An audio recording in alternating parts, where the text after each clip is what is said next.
Good afternoon, class. I promised during our last session that I'll be recording some slides from chapter 2, but I was busy with other things, including teaching other 5 classes. So today I have some time, so I decided to record some of the slides from chapter 2. And chapter 2 deals with microbial cell structure and function. We will talk a lot about the structure of different types of microbes and also their functions. And in this slide shows an electron micrograph of a dividing bacterial cell, and many of you already know that from electron microscopic views you cannot have color pictures, but sometimes computer will enhance them, but they are usually black and white. So these are the goals or learning objectives from this chapter. Light microscopy we'll be talking about a lot, and also how we can improve the contrast of light microscopy with some dye and other mechanisms, and also how we can have a three-dimensional image. And finally, electron microscopy, how you can see a specimen much larger than what they are originally, especially to look at the organelles and the structures that are not visible by light microscopy or other type of microscopy. And a compound light microscope that we all use in just regular laboratories, that will use a visible light like between 400 and 700 nanometer.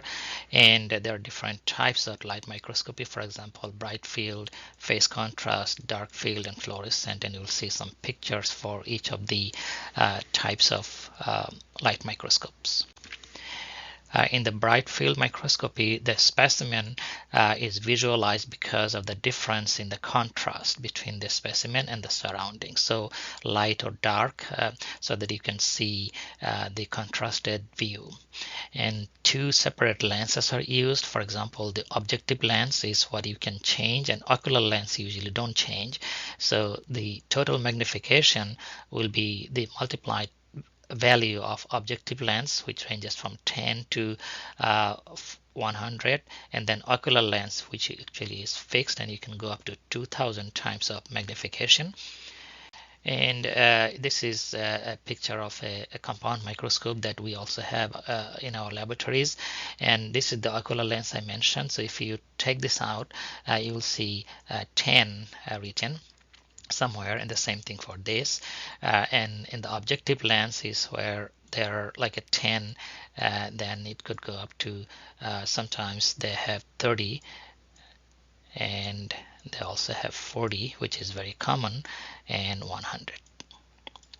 So if your objective lens is like a 10x, the ocular lens is 10x, and then these are the different values. So most common one is 10 times 40, so that will give you 400. So it will give you 400 times of magnification of whatever specimen you have in here. You can tell the writings are not like neat, but I'm using just a mouse, so I'll try to improve it and find ways so that they will look better. These are the pictures of bright field micrographs, and on the top is a eukaryotic algae, and this is a prokaryotic purple bacterium. And as I mentioned during our first session or sometime, that microbes are not always prokaryotes. So this one is a eukaryote, but you need a microscope because they are so small. And of course, for the prokaryotes, you definitely need a microscope.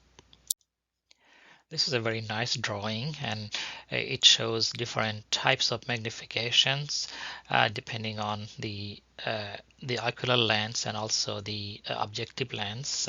They're multiplied views. So this is your ocular lens, which is your eyepiece, and this one is 10. And in the objective lenses, you could have 10, 40, and 100. Sometimes you also have 5 here. So if you multiply 10, this 10 with this 10, it would be 100 as it shows here. And if you multiply this 10 with 40, it gives you 400. And if you multiply this 10 with 100, it gives you 1000. So you have the specimen here, which is tiny, and the objective lens, as you can see, it will revert the view. So the flagellum of the bacteria, this bacterium is on the left side, but when you see it on your eyepiece, it will look like this one, much larger. So this one could be 100x, 400x, or 1000x, depending on what lens you use. All right, a lot of us have confusion about magnification and resolution. So when an object is very small, we all care more about the magnification, that how larger you can see it compared to the original size. But resolution is also important, because if you see something large but you don't see what's in there, it doesn't have any importance or value. So you need to see the objects as separate as possible, and also as distinct as possible. And resolution in microbiology is determined by the wavelength of the light and also the numerical aperture of the lenses we use. So if two objects are separated by 0.2, that's the limit. So it's like a 20 nanometer, like a 20 nm. Is very small. So if two objects, like for example this one and this one, their distance is like a 20 nanometer, only then you can see it on a slide. So if one is, for example, overlapping on another one, you don't see them as two separate cells.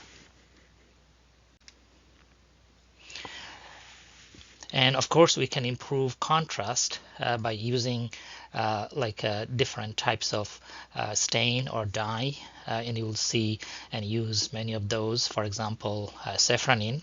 Many of you have used it already in biology class or any other class. And methylene blue and crystal violet is the one that we'll be using in our gram staining. So those dyes are available for a better view of any slide. Gram staining will use three types of stains that you will see on the next slide, and this is a differential stain to group bacteria into two groups, and like for example gram positive and gram negative, and based on the reaction, or ultimately how you see them as a purple or red, will determine their gram positive nature or gram negative nature. So here is the procedure, and then on the right hand side are the results. So first you can make a like a slide or fix a slide. If you don't know how to do it, it's fine. We'll do it in the lab anyway. So you take some bacteria, put it on a slide, and pass it through some flame, and it's fixed on a slide. And you use crystal violet, a liquid, and leave it for 1 minute. So all the cells will look purple. And in the second stage, you use iodine. In microbiology, you call it mordant. Leave it for 1 minute, and they all still be purple. And the one on the left, it looks like a bigger cells, and this one is a streptococcus. So this is like the different types of bacteria, and you decolorize or try to remove the color using alcohol or just ethanol. And the gram negative ones here will be colorless, and gram positive ones, the streptococcus here, will still be purple. So gram negative are colorless and gram positives are purple. After that, we use a counter stain, which is safranin, as we have seen on the slide previously. So the gram positive ones will be purple, but it doesn't have any impact on the gram positive cells. So basically, when you see them on the next slide, you'll see these are the cells that are all gram positive because they are purple, and these are the cells here, they are gram negative.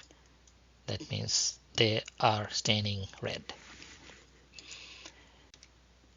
Okay, phase contrast is another type of microscopy scientists use, and that will use RI. You are familiar, some of you maybe, of the cells and the surroundings. So that is used to improve contrast of the sample without the use of the stain. So it's still the improving the view, but using a different technique, and that will allow the visualization of the live samples. That's a good thing. So and the resulting images will be dark cells on a light background. Let's see the pictures on the next slide. So the bright field is the one that we all are familiar with, but phase contrast, as you can see, this is the bright field, but the contrast is different. So you can see in here as a dark samples compared to light samples in here, and dark field in particular useful for mobile bacteria or motile bacteria, whatever you want to call, and dark field is also used for some environmental samples. Fluorescent microscopy is very common in scientific laboratories or research laboratories, and the specimens will fluoresce or emit light, and some of the organisms could be autofluorescent, or you can use a fluorescent dye, DAPI, to make them fluoresce.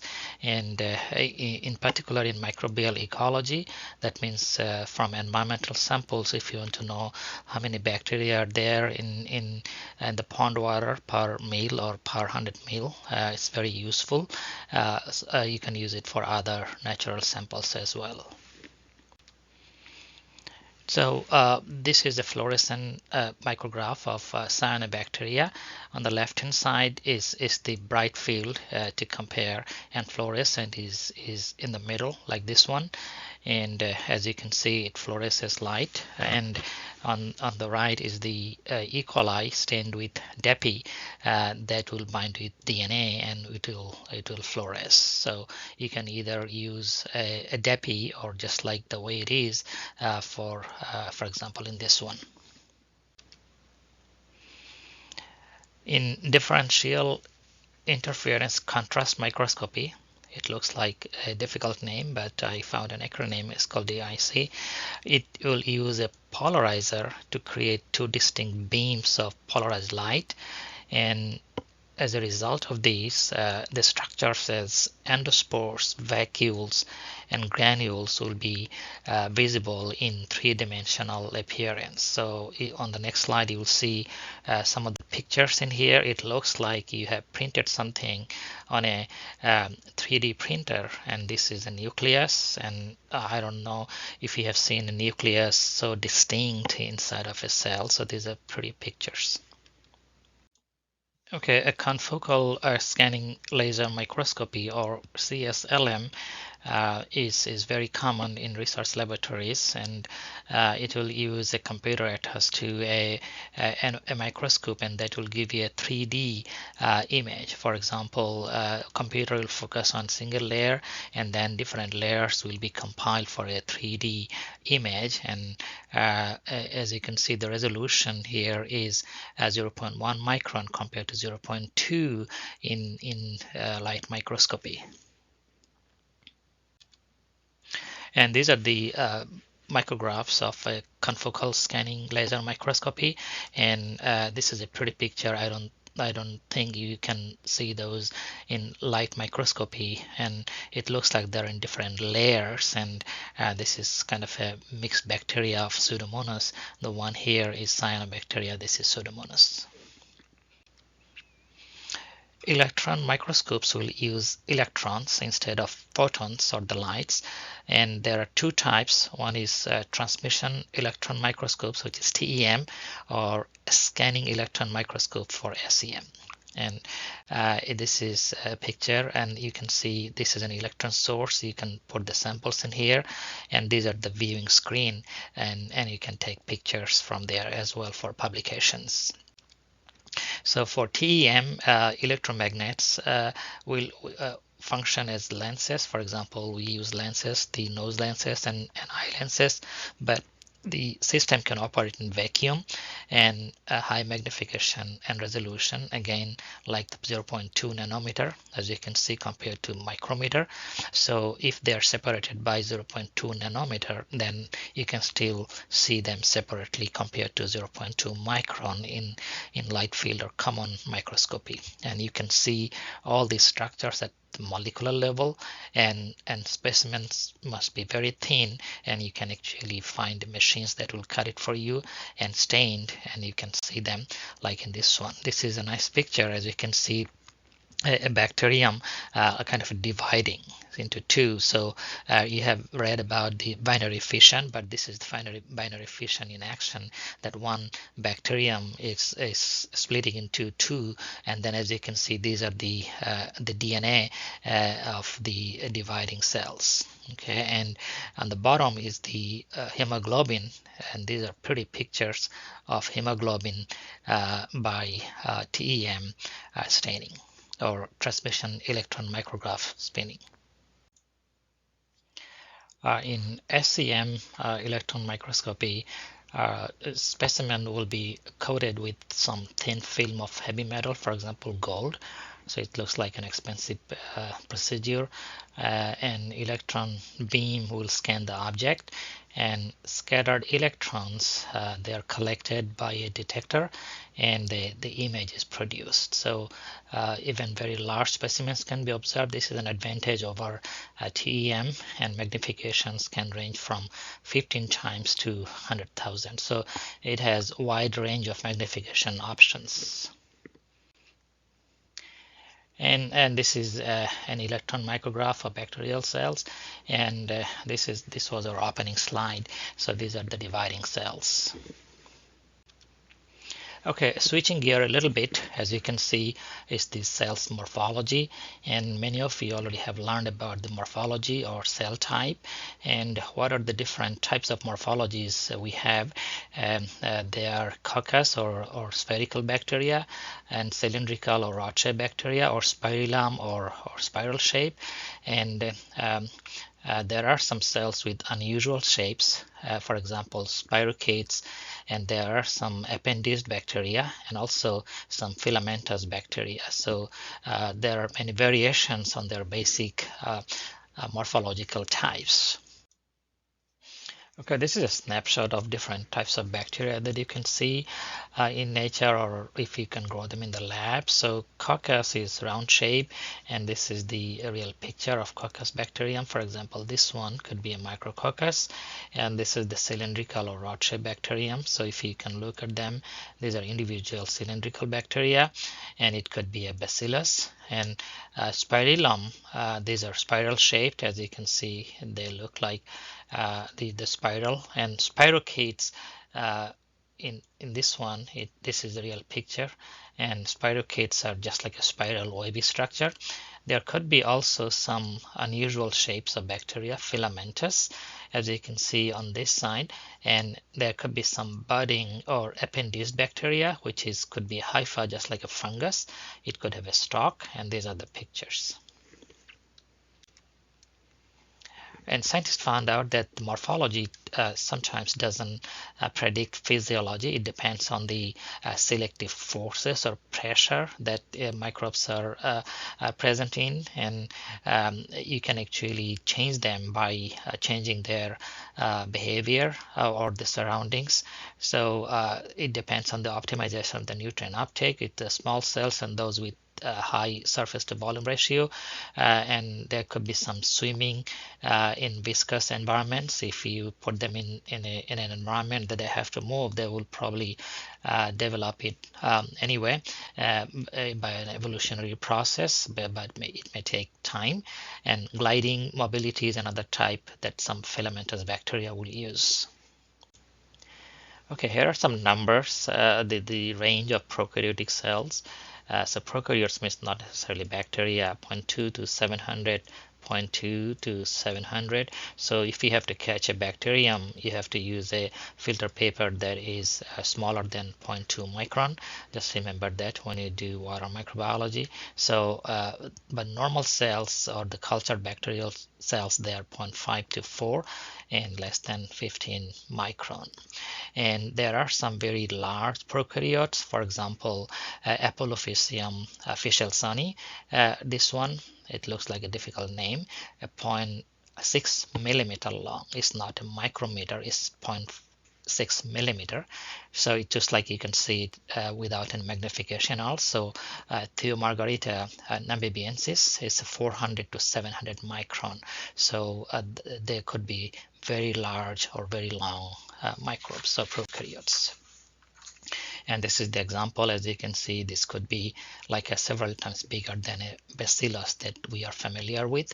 And this is the namibiensis species.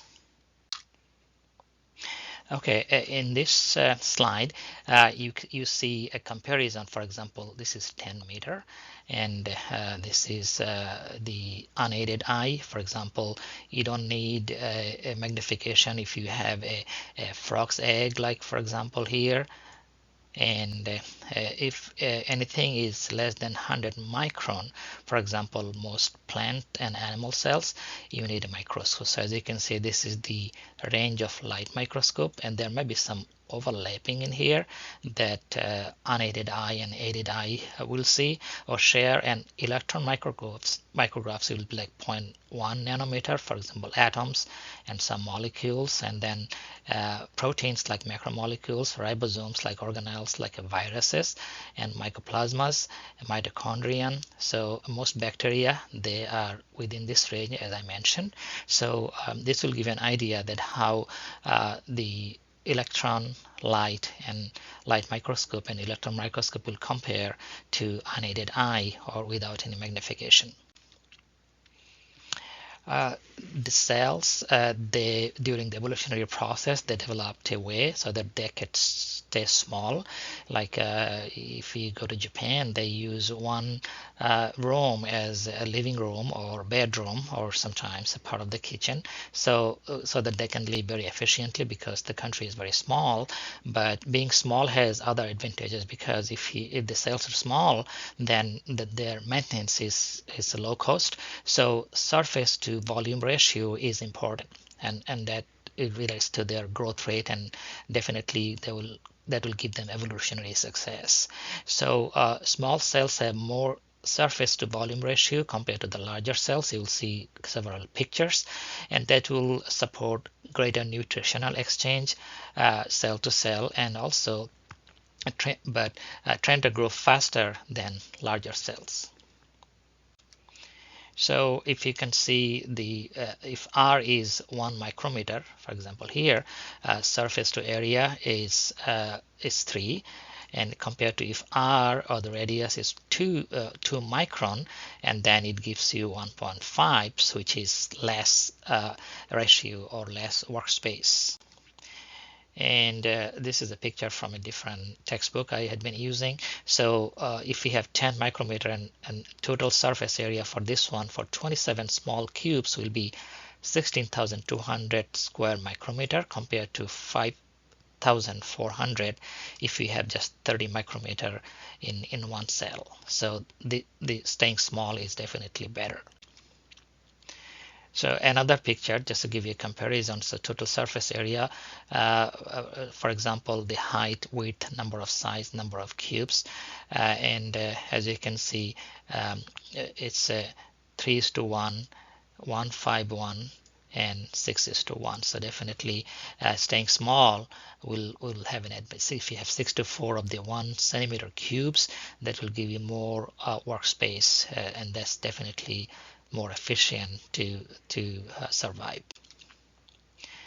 One more yet. I know they probably are bored with all these pictures of comparison of surface to the volume ratio, but as you can see, if the cells is small, then it's 13.7 to 1 compared to 3.9 to 1 if the cells decided to stay very small, or large rather.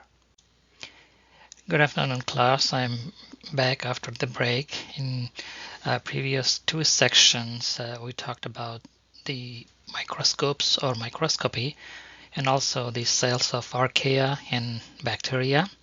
And in this section, section 3, um, it will talk about the cytoplasmic membrane and membrane transport. And all of you know that every cell has a cell membrane, bacterial cells, plant cells, or animal cells. This is kind of a common, so is like DNA is common in all types of cells. So in this section, we'll try to learn the structure of the membrane and membrane function and nutrient transport. Let me change the color of the marker. So in biology 1 or biology 2 maybe, you learned about the cytoplasmic membrane. Sometimes it's called the plasma membrane, and this is a very thin structure, and that definitely will surround the cell. And if it is an animal cell, this is the only surrounding or wall they have, and in case of plants, the plasma membrane has the cell wall outside of it. And if you're talking about bacteria, like in microbiology, we talk a lot about bacteria. So in bacterial cells, there is a plasma membrane and cell wall and capsule, and some bacterial cells will have a slime layer, so they are more protected than plant cells or animal cells. And this is kind of a barrier that will separate the cytoplasm and the environment. So cytoplasm is inside of the cell, and environment is where they are. So if there are a bunch of bacteria, it could be there in aqueous solution, or they're in muddy water, but they are dealing with the environment, and cytoplasm is kind of a barrier or will protect them. And as you can see here, I changed the font color for a reason, that the membrane is highly selective, and it's a very permeable barrier, and it will enable concentration of specific metabolites and excretion of waste products. So it sounds like many difficult words, but this one is comparable to your house or apartment or dorm room, and the main door is not accessible to anyone. So if you know someone, you will open the door. If you don't know, and it could be a stranger, then you don't open the door. So the membranes are permeable. That means it will allow certain things to come in or certain things to go out, but the door is not open for everyone. Okay, what are the membranes composed of? So they have a hydrophobic or water hating and hydrophilic components. And fatty acids, they will point out, you will see on the next slide, inward to form a hydrophobic, or they want to shy away from water, and hydrophilic portions will be exposed to the external environment or the cytoplasm. So one side of the hydrophilic area will be towards the cytoplasm, and another side will be in the facing the environment. So if you look at this one, and this is the fatty acid hydrophobic layer I was talking about, and these are all hydrophobic tails, as you can see here. And the light blue color, these are all hydrophilic or water-loving portions. So you can consider this one as the inside of the cell, like here, if you draw it like this, okay. And if this is the membrane, this is the barrier, and it will be facing the inside, the hydrophilic, one of the hydrophilic side, and also this area or this part will be facing the environment. So there is always water, like here.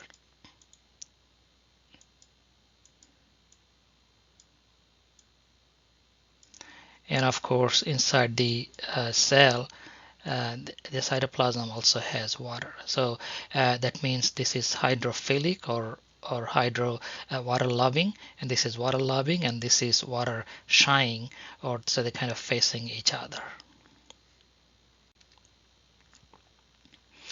And some numbers, I don't know if that will make your life difficult, but 8 through 10 nanometer whites, that's pretty thin. And they also have some proteins. So during the discovery of the plasma membrane, scientists thought that it just contains the phospholipid bilayer, but at one point they also discovered there are some embedded proteins, and those proteins are very important, and they have some interesting functions. So they're stabilized by hydrogen bonds and hydrophobic interactions, and those are the magnesium, calcium that will help stabilize the membrane, and it's kind of a fluid. That's why some scientists call it a fluid mosaic model of the membrane. So these are the integral proteins, and they will stick out. So this is the hydrophilic rather side, and this is another hydrophilic side. So all these the proteins, they kind of sticking out just like the iceberg. So sometimes you can see only a small portion, but it's embedded in the total membrane structure. So if you take a kind of a try to run a knife through here, so in between the two layers, and trying to go this way, and as a matter of fact, during the discovery of the plasma membrane, scientists found out that when they were trying to run it through the membrane, there are some resistance because of the proteins, and then they investigated more and found out that there are some embedded proteins, and these proteins sometimes they will have some glucose structure and like carbohydrates, and those carbohydrates also will have some important functions. They will stick out, and sometimes they will send signals to other cells or similar cell types.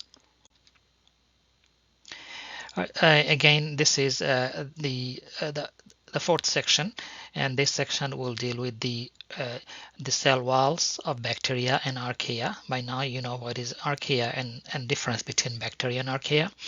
And we'll talk about the peptidoglycan, the chemical, LPS or lipopolysaccharide, which is the outer membrane, and also the difference between the bacterial and archaeal cell walls. So peptidoglycan is an important chemical and species of bacteria separated into two groups based on the gram stain, as we discussed in the previous slides or during our previous session. So gram positive ones and gram negative ones, they will have different cell wall structure chemistry, or the chemical compositions will be different. So in gram negative cell walls, there are two layers, lipopolysaccharide and peptidoglycan, whereas in gram positive bacteria, there is one main layer, which is peptidoglycan. So let's look at the pictures. On the left is the gram positive bacteria. On the right is a gram negative bacteria. So gram positive could be a staphylococcus, and gram negative could be just E. coli that you know of. So as you can see, this is the cytoplasmic membrane we just talked about. This is the structure here, and also this bilayer. This is the bilayer. Okay, and outside of it, this one has an outer membrane, pretty thick, and the peptidoglycan in this case is the main layer, and the peptidoglycan in the gram-negative bacteria is pretty thin. So it has outer membrane. There are some carbohydrates sticking out, and they have interesting functions that you'll be learning maybe in biochemistry or another class, or maybe in some other class.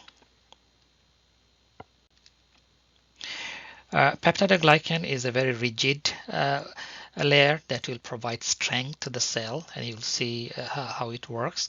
And it has the polysaccharide has NAG or N-acetyl glucosamine, and NAM or N-acetyl muramic acid, and it also has amino acid attached, and also diamino pimelic acid or DAP as the substitute for one of the amino acids. And the cross-linking for the gram-positive and gram-negative cell also will be different. In gram-negative bacteria and gram-positive bacteria, you'll see in following slides. So N-acetylglucosamine and this one, and this is N-acetyl muramic acid, and they are attached to the peptide crosslinks, and this is alanine, this is glutamic acid, and also the DAP that we talked about, and also alanine.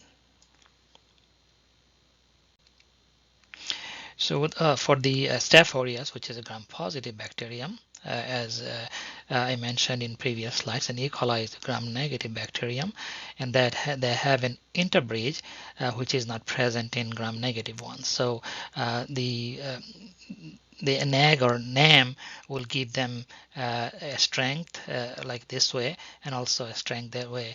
So that will provide rigidity for the bacterial cell wall.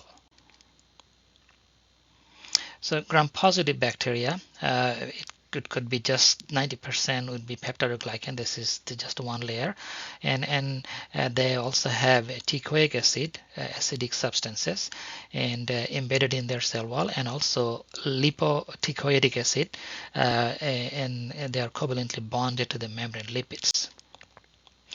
And scientists found out that these the chemicals, they are produced by the peptidoglycan cable, and these are the products. So inside those cell wall, these are each of the cables will produce the peptidoglycan, and that will give you rigidity for the bacterial cell. There are some prokaryotes, they don't have any cell wall, and one example is Mycoplasma, and these are one of the pathogenic bacteria, and also Thermoplasma. So these are the species of Archaea. So these two types of bacteria, they don't have any cell wall. So most of the cell walls are composed of the outer membrane, or also known as lipopolysaccharide or LPS. And LPS has one core polysaccharide and O polysaccharide. And LPASs will replace most of the phospholipid in outer half of the outer membrane, and endotoxins, very important for their pathogenicity. They also is the component of the LPS. So endotoxins, in particular in the gram-negative pathogenic bacteria, LPS or endotoxin can cause problems. For example, it can raise your body temperature. So the endotoxin, the infection by gram-negative bacteria can produce endotoxin that is kind of a pyrogenic, or it will increase your body temperature when you have fever. So these are the O-specific polysaccharide, and these are the core polysaccharide. So they are attached to the lipid. And as you can see, this is a very complex structure, and this is the gram-negative cell wall, and this is outside, and this is inside. And just to refresh your memory, this is the bilayer, and these are the peptidoglycan. Okay, and this is the main outer membrane that we are talking about. So and as you can see, there are so many things sticking out, just like the flags, they have lipids, proteins, or specific polysaccharides. So in other words, the gram-negative bacterial cell wall is very complex compared to the gram-positive cell wall. A periplasm is a space between cytoplasmic and the outer membrane, and it has some important proteins. And porins are the channels for movement of hydrophilic low molecular weight substances. And because of the porins, the molecules can actually easily pass through. It's kind of a channel. And in the previous slide, you'll see that the channels, when extended, so these are kind of a group of proteins together. The archaeal cell walls, however, don't have any peptidoglycan, so basically they don't have any outer membrane, you can say. And pseudomurine is a component, and that is found in the cell walls of some methanogenic archaea. But there are some exceptions, and there are some archaea and they also don't have any pseudomurine, but many of them actually have the pseudomurine. So these are the chemicals, the N-acetyl muramic acid, glucosamine rather, and this is the N-acetyl muramic acid and the attached amino acids here. S layers are common in archaea, and it consists of protein or glycoprotein. Glyco means attached to sugars, and these are paracrystalline structures, and then that will help them withstanding osmotic pressure. So you all know what is osmotic pressure. When you put bacteria in a condition, for example, if it is water, then the tonicity will be different. So they depending on where you put it, like in a salt water or water, they will either shrivel up or burst because of the tonicity difference or osmotic pressure. So S layers sometimes will help them to withstand a little bit of osmotic pressure, and they can survive.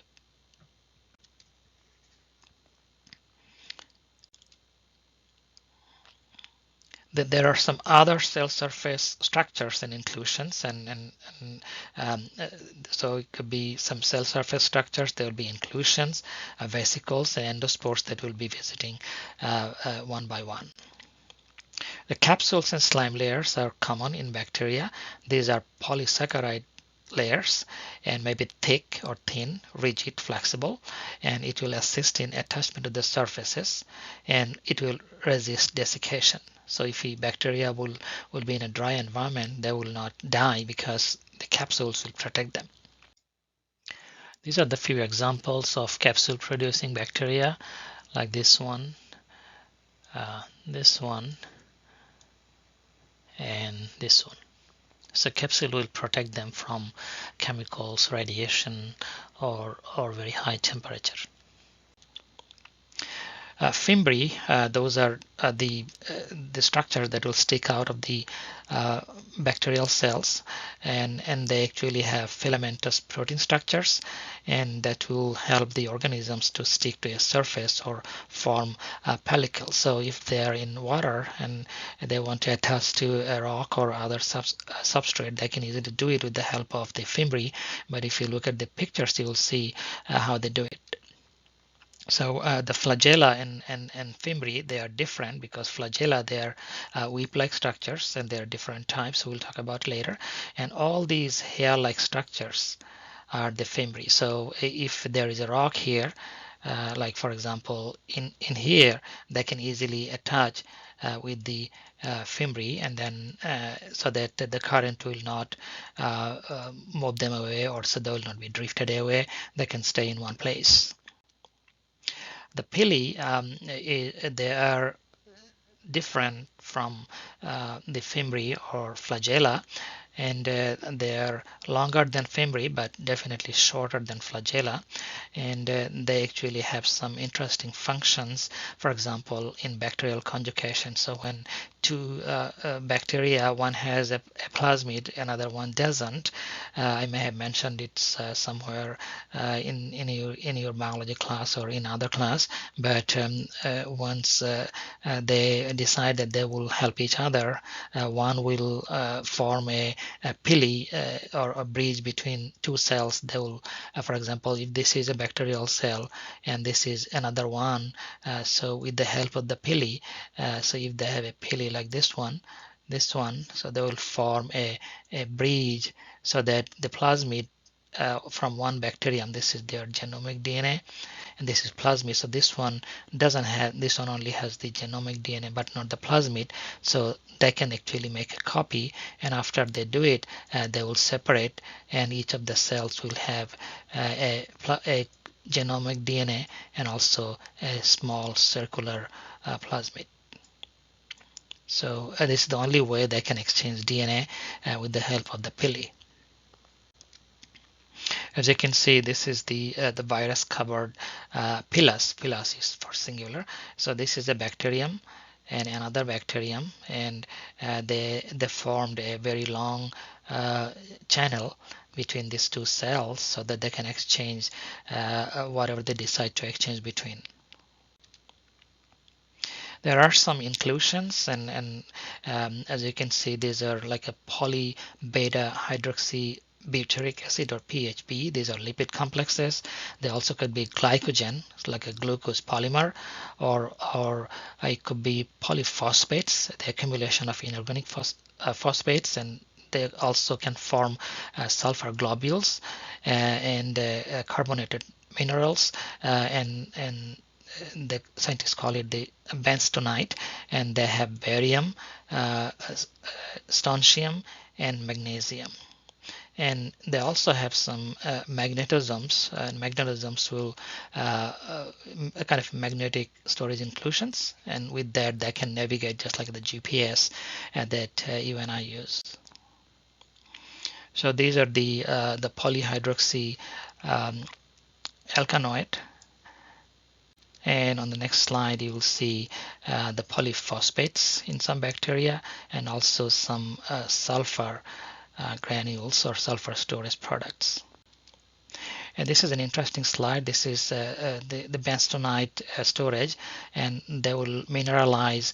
It's in a cyanobacterium, so it looks like they're holding a bunch of pearls, but the cyanobacteria, they will store, and that will help them protecting from any osmotic pressure, so they can actually dissolve those. These are all undissolved products or compounds, so that they can release it and then make a balanced tonicity, so that they will not die.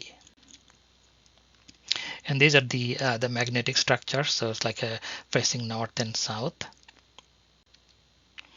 Some bacteria, they will also have gas vesicles. They will confer the buoyancy, or they can float, and they are impermeable to water. That helps them floating. And these cyanobacteria, they are floating because of the gas vesicles. And these are other examples of the gas vesicles of cyanobacteria. For example, the Anabena, and also Microcystis.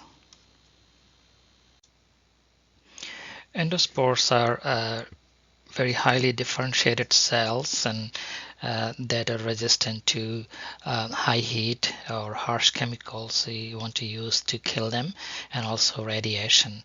And these are the structures, or dormant structures, of bacterial cells, and they're easily dispersed through wind, water, and animal gut, and it can be present only in some gram-positive bacteria, but not all bacteria.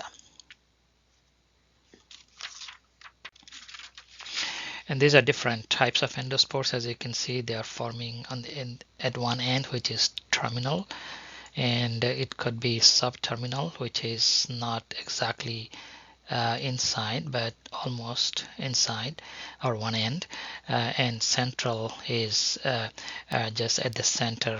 For example, in this one, it's not very clear, but that's at the center when they produce. Okay, this drawing shows how a bacterial vegetative cell will produce an endospore. So if the condition turns unfavorable, they will start preparing for the endospore. So as you can see, the whole bacterial structure is kind of centered in one corner, and this will be the endospore. So it's much smaller than the size of the vegetative cell here, and so these are actually the endospores. And when the conditions will turn to their favor, they will come out of the resistant structure or endospore, and then they will kind of germinate and can form a normal vegetative cell. The endospores are, as I mentioned, they're structurally very complex, and it contains dipicolinic acid, and also they're enriched in calcium. These are the pictures. On the left hand side is an electron micrograph of Bacillus megatherium endospore. Is a cross section. As you can see, this is their DNA, and this is the cortex, and this core cell wall spore coat, and then exosporium. So this is a cross section, and on the right is the sporulation stage of Bacillus subtilis. So this was their original vegetative cell. So, and this is their endospore. So when the endospore is formed, they will look like exactly this one. Okay, and then when the conditions will turn to their favor, they will germinate and then form a regular bacterial cell. So ultimately they will come back to their normal size.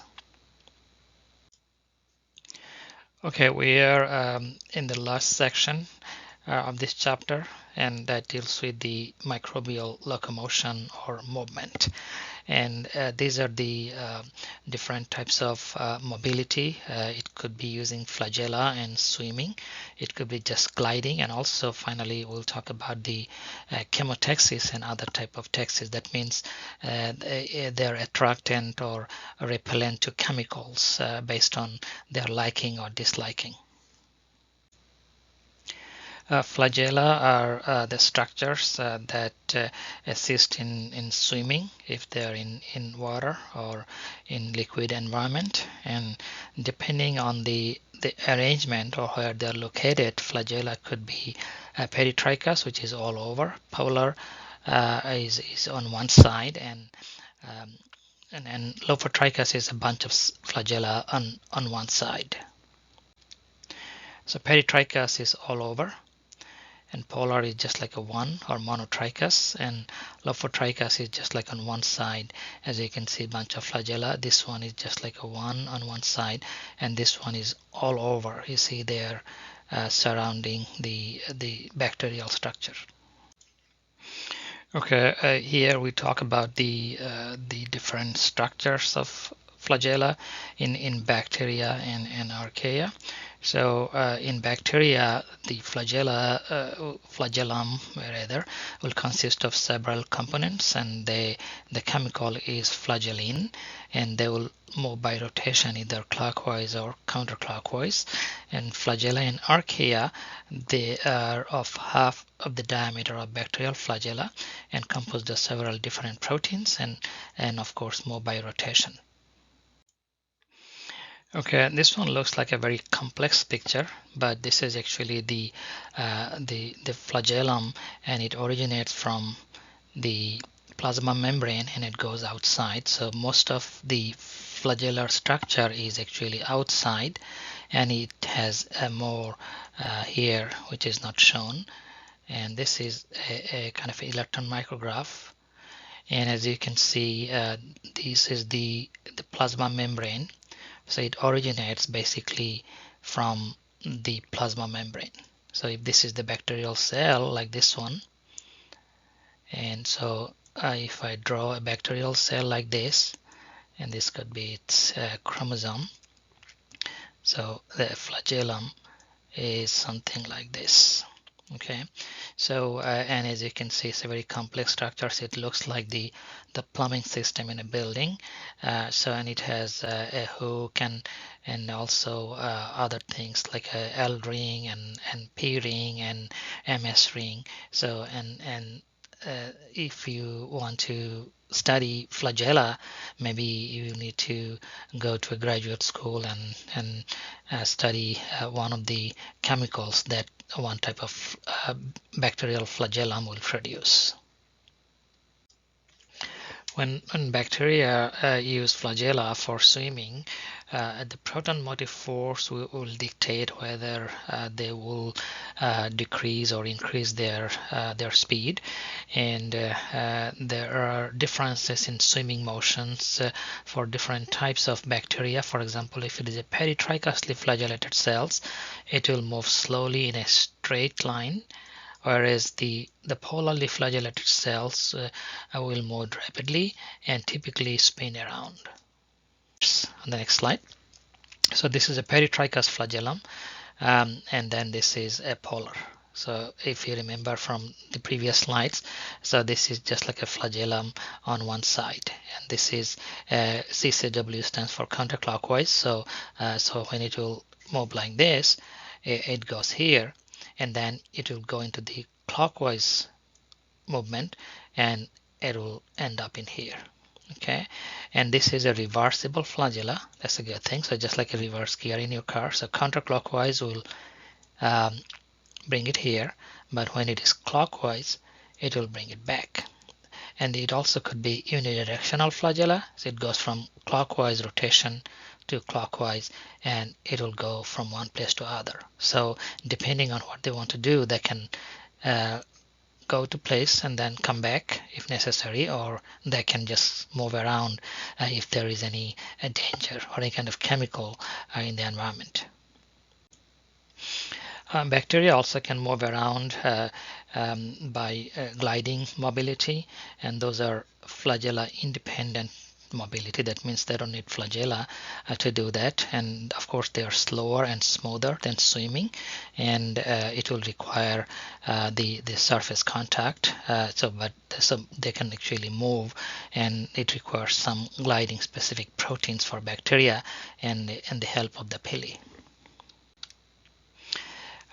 Taxis is kind of a directed movement in response to chemical or physical gradients. So if there is an attractant, they will probably go for it, and if there is a repellent, they will probably move away from it. So chemotaxis is to the chemicals, phototaxis is to the light, aerotaxis is to oxygen, and osmotaxis is a response to ionic strength. If it is a different ionic strength, they probably will stay away from there or run away, and hydrotaxis is a response to water. Let's try to understand chemotaxis. It is best studied in E. coli, and they actually do a run and tumble behavior, as you will see on the next slide. So attractants and receptors are sensed by the chemoreceptors they have in their structures. So if there is no attractant present, there will be a random movement. So if you can see, start from here, it will run and tumble, and then it will be run and tumble. So it's kind of indiscriminate, but compared to this length, if there is an attractant, it will go from kind of longer distance, another longer distance, and another longer distance. So they will run more than they will tumble if there is an attractant. So as you can see, the concentration of attractant is increasing, so they will move toward the attractant compared to if there is no attractant. And scientists actually found ways to measure chemotaxis, and you can use a capillary tube, as you'll see on the next slide, and you can see those under a microscope. So just like I put a tube, and then if there is nothing there, so nothing will happen, it's a control. But if there is an attractant, as you can see, the bacteria are crowding towards the attractant, and if this is a repellent, which is color red, as you can see, they are moving away from there. This is actually like a picture of and how you can measure their taxis. So and it will also kind of record their movement, so like based on one kind of substrate in the middle. So as you can see, if there is a repellent, it will go like this and control, and then if there is an attractant, definitely you can see the cells per tube will increase.